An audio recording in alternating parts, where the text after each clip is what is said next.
And how to become a woman of influence. And the first one is absolutely huge. Pray every day, and I would like to suggest pray every day for 3 people.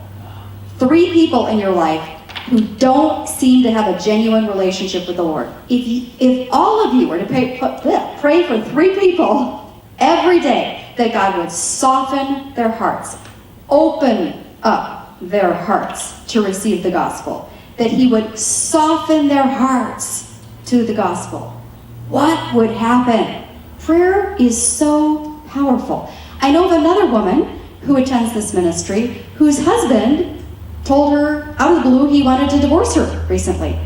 Now that's kind of traumatic, but she was smart and she contacted some people and let them know what was happening, and they started praying and praying and praying and praying and say, this is not going to happen on my watch. This is a spiritual battle, people. This is a spiritual fight. We have an invisible enemy who wants to rip families apart. And if you're a Christian, you have a big, huge bullseye on your back, right? But we have weapons to fight with, prayer being the biggest one. So it's like there's a tug of war. Satan and his demons are saying, I'm gonna just pull this rope, and I'm pulling this person, and then a bunch of us are grabbing hold of the rope and saying, no, we are pulling back through prayer. It's a spiritual battle. And the more hands you get on the rope pulling this direction, the better off you are. So some of us were like praying and praying and praying, and more hands were going on this rope pulling this way than the pathetic demons that were pulling in this direction. We're like, no, we're grabbing onto the rope and we're pulling this way, and we're going to pray, and we're going to pray, and we're going to pray, and we're going to pray, and we're going to pray. And then I shared it with my husband, and he prayed, and God woke him up at 4 o'clock in the morning, and he said, okay, fine. And so he got up and started praying, and so praying and praying and praying.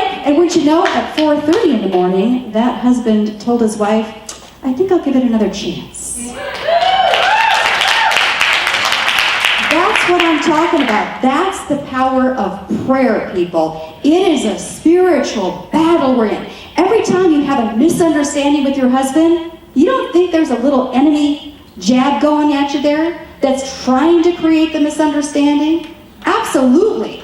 And that's where we pray. And maybe we get someone else to grab onto the rope with us, and we do the tug of war, and we pull this direction. And the cool thing is, greater is the power within me, greater is the one who is within me than the one who is in the world. So we always win the tug of war in the end.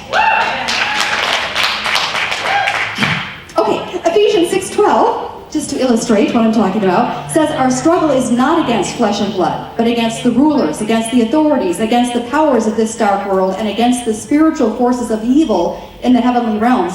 Therefore, put on the full armor of God.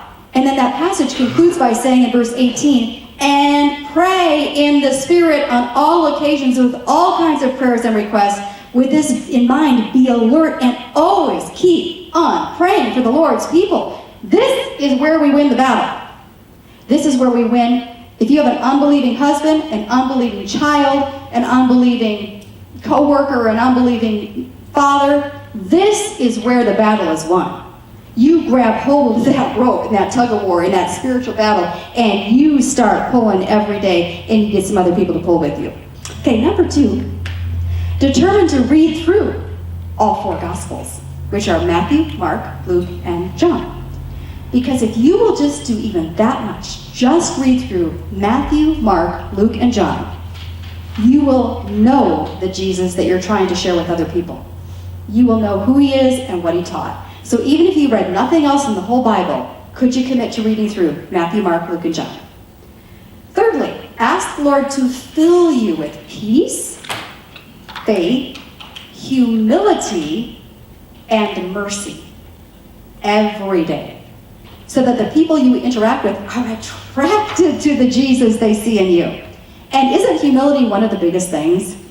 Because humility is such an attractive quality in a person. And if you have the opposite of that like self-righteous kind of thing, or that arrogant, like I'm better than you kind of approach, so repulsive. In fact, that's why a lot of Christians have a bad name, because they come across with the holier than thou, like I'm better than you, I'm looking down at you, I'm judging you.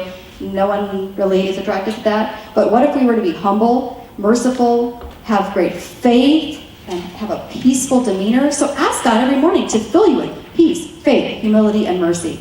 Number 4, ask God to provide opportunities for you to share your testimony about what Jesus has done in your life and who he is to you. And then be watchful for those opportunities.